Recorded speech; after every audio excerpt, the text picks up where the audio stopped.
ज्ञान वापी मामले में मुस्लिम पक्ष को झटका लगा है, इसलिए क्योंकि इलाहाबाद हाईकोर्ट में जो अर्जी दाखिल की गई थी उसे खारिज कर दिया है। क्या अर्जी थी ये भी जान लीजिए। जो श्रृंगार गौरी में पूजा को लेकर 5 महिलाओं ने दावा किया था, उस पर ही ये अर्जी दाखिल की गई थी कि पूजा का अधिकार नहीं मिलना चाहिए, लेकिन उसे खारिज किया गया। दूसरा क्या था ये जान लीजिए। ज्ञान वापी के अंदर प्लेसेस ऑफ वर्शिप एक्ट यानी 1991 का एक्ट और वक्फ एक्ट 1995 लागू होता है, ये दावा किया जा रहा था मुस्लिम पक्ष की तरफ से। लेकिन इलाहाबाद हाईकोर्ट में जब ये अर्जी दाखिल की गई तो इसे खारिज कर दिया गया है और इस मामले को लेकर अब मुस्लिम पक्ष सुप्रीम कोर्ट जा सकता है। लेकिन हिंदू पक्ष का कहना है कि यही पहले हुआ था और यही हाई कोर्ट से हुआ है, यानी हमारी इस मामले में जीत हुई है।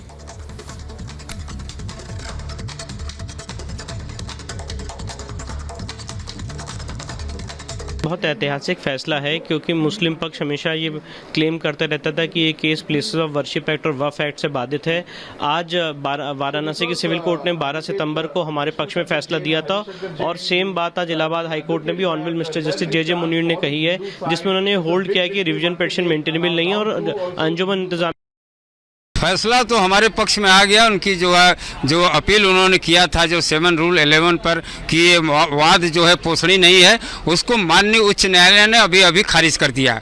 इनकी जो अपील को ही खारिज कर दिया न्यायालय ने। और बहुत बड़ा हर्ष का विषय हमारे लिए कहा जाए कि हिंदू समाज के लिए मंदिर के जो लोग लड़ाई लड़ रहे हैं उनके लिए एक बहुत बड़ी जीत है। और ये फैसला जो है उच्च न्यायालय का जो है हम लोगों के पक्ष में आने से हम लोगों को बड़ा हर्ष है। और ये बहुत बड़ा जो फैसला न्यायालय का है, न्यायालय के इस फैसले का हम लोग स्वागत करते हैं। किस पर ये फैसला आया? क्या ये फैसला जो है 7 रूल 11 पे जो है यहाँ खारिज हो गया था पोषणीता पर कि ये वाद पोषणी नहीं है। 693 21 जो बाद में 18-22 जो वाद था, राखी सिंह वगैरह का जो मामला था, जिसमें 5 महिलाओं ने जो है श्रृंगार गौरी के पूजन और अर्चन के लिए जो दावा किया था, उस पर इन्होंने कहा था मुस्लिम पक्ष में कि ये जो है वाद जो है पोषणी नहीं है, इसको खारिज कर दिया जाए। जिसको जिला जज ने 12 सितंबर को जो है खारिज कर दिया था।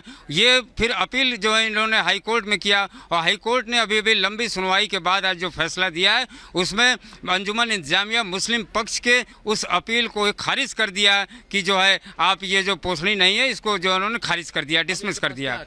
अब इनके पास रास्ता सुप्रीम कोर्ट का ही बचा है। सुप्रीम ये डबल बेंच में जाए, सुप्रीम कोर्ट जाए, इनके लिए रास्ता न्यायालय का खुला है। हायर जो जुडिशरी है वहाँ खुला हुआ है, कहीं जा सकते हैं, ये स्वतंत्र है। इनके लिए आगे जाने के रास्ता खुले हुए हैं। और ग्राउंड जीरो से हमारी बड़ी टीम मौजूद है, हमारे साथ तो जुड़ी हुई है, उनके पास जाना चाहेंगे। अखिलेश हमारे साथ जुड़ गए हैं, दीपेश हमारे साथ जुड़ गए हैं, अमित और गायत्री भी हमारे साथ जुड़ गई हैं। और सबसे पहले अखिलेश आपके पास आना चाहेंगे। देखिए, मस्जिद कमेटी को बड़ा झटका ये माना जा रहा है, इसको किस तरीके से देखें?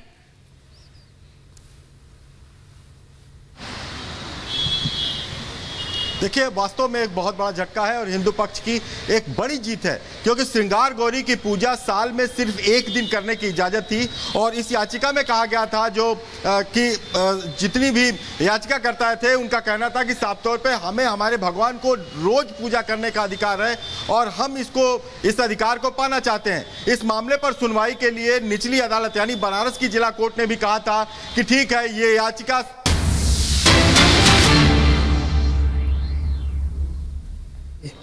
वर्तमान ढांचा वहाँ से हटेगा।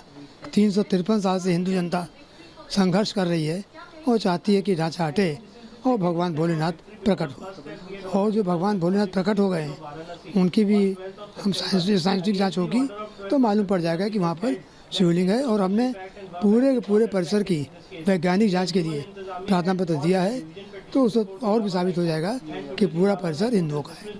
कार्बन डेटिंग की बात भी कही थी, उसको कार्बन डेटिंग मत कहिए, मैंने वैज्ञानिक जांच की बात की है और वैज्ञानिक जांच के लिए प्रार्थना पत्र दिया है और वो मामला माननीय सुप्रीम कोर्ट में पेंडिंग है। पहले भी सर आपका जजमेंट आपके फेवर में आया था, अभी जजमेंट फेवर में, क्या लगता है केस? हम भोलेनाथ चाहते हैं कि वहाँ मंदिर बने और हम उसी तरफ आगे बढ़ रहे हैं।